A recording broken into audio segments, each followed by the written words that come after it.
Assalamualaikum warahmatullahi wabarakatuh. Selamat pagi anak-anak. Semoga kita semua dalam keadaan sehat ya.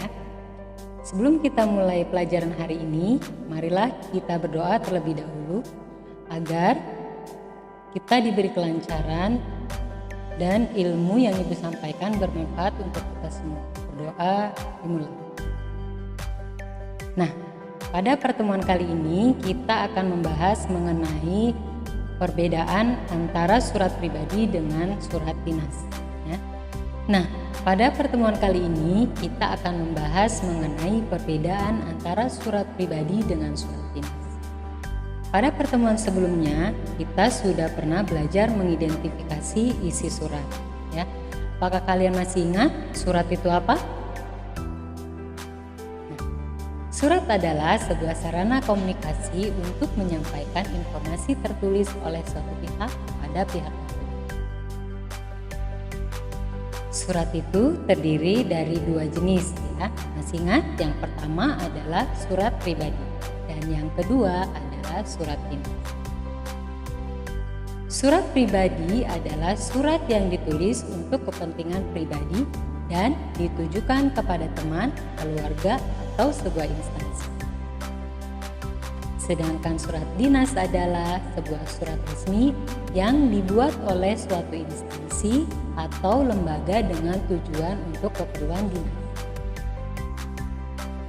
Perbedaan surat pribadi dengan surat dinas. Seperti yang sudah Ibu sampaikan sebelumnya bahwa pertemuan kita kali ini akan membahas mengenai perbedaan antara surat pribadi dengan surat dinas. Apakah kalian bisa memperhatikan contoh yang sudah Ibu siapkan kali ini? Nah, kalian dapat melihat dengan jelas perbedaan antara surat dinas dengan surat pribadi dari tampilannya saja. Coba kita perhatikan. Yang pertama adalah surat pribadi. Surat pribadi itu strukturnya terdiri dari yang pertama ada tanggal surat ya. Tanggal surat di sini tidak hanya berisi tanggal surat itu dibuat, tapi juga berisi kota atau tempat surat itu dibuat atau ditulis. Struktur yang kedua yaitu alamat yang dituju. Struktur yang kedua yaitu alamat yang dituju. Di sini berisi alamat atau penerima surat yang dituju. Struktur yang ketiga yaitu salam pembuka. Nah, biasanya salam pembuka ini kita sebagai umat Islam biasanya menggunakan kata Assalamualaikum warahmatullahi wabarakatuh. Tetapi karena ini adalah surat pribadi, jadi bebas menggunakan salam persahabatan atau salam hangat yang lainnya. Contohnya di sini menggunakan salam kangen. Struktur yang selanjutnya yaitu isi surat. Isi surat ini bisa berisi tentang menanyakan kabar atau memberikan informasi kepada saudara atau keluarga atau juga teman yang ingin kita tuju. Kemudian struktur yang terakhir adalah identitas pengirim. Identitas pengirim di sini berisi nama pengirim dari surat tersebut. Di sini contohnya adalah sahabatmu Aulia. Nah, mari kita lihat contoh atau struktur dari surat resmi. Struktur yang pertama dari surat dinas adalah yang pertama adalah kepala surat. Kepala surat ini berisi nama instansi pengirim surat tersebut dan biasanya disertakan alamat dan nomor telepon, juga disertai dengan email dari instansi pengirim surat tersebut dan juga ada logo dari pengirim surat tersebut. Struktur yang selanjutnya adalah nomor surat. Nomor surat ini berfungsi untuk memudahkan instansi dalam pengarsipan surat-surat dalam lembaga tersebut. Struktur yang ketiga adalah lampiran. Lampirannya di sini karena Ibu ambil contohnya surat yang kemarin baru kita keluarkan, jadi tidak ada lampirannya ya. Tapi biasanya kalau ada lampiran itu ditulis satu berkas atau satu lembar. Kemudian struktur selanjutnya adalah perihal. Perihal ini berisi mengenai informasi apa yang akan disampaikan di dalam surat tersebut. Kalau di sini contohnya adalah informasi mitigasi COVID-19. Kemudian struktur yang kelima adalah alamat yang dituju. Alamat yang dituju di sini adalah kepada yang terhormat orang tua atau wali murid SMP IT Muntaj Al-Bantani di tempat, ya. Jadi alamat surat ini adalah alamat yang akan dituju surat itu, ya. Selanjutnya adalah salam pembuka.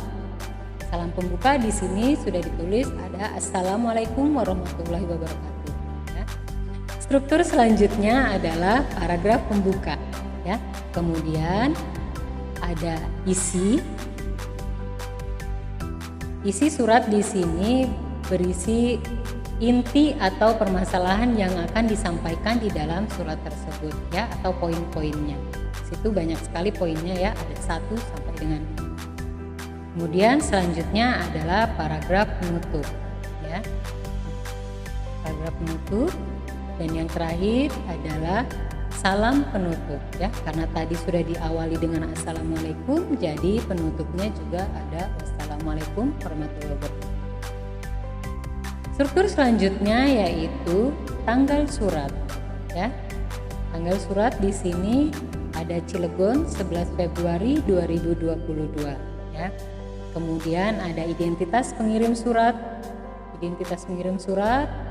Kepala Muntaj Al-Bantani, kemudian namanya, dan ada pengesahannya, ya. Jadi karena surat ini resmi, jadi ada pengesahannya, yaitu ditandai dengan stempel atau logo dari instansi tersebut, ya.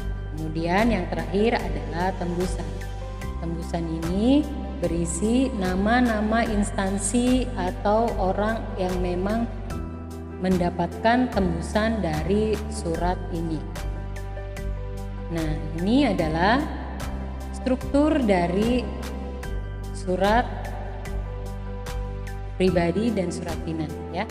Jadi sudah dijelaskan, yang pertama ada tanggal surat, ada alamat yang dituju, yang ketiga salam pembuka, isi surat, salam penutup, dan identitas pengirim surat.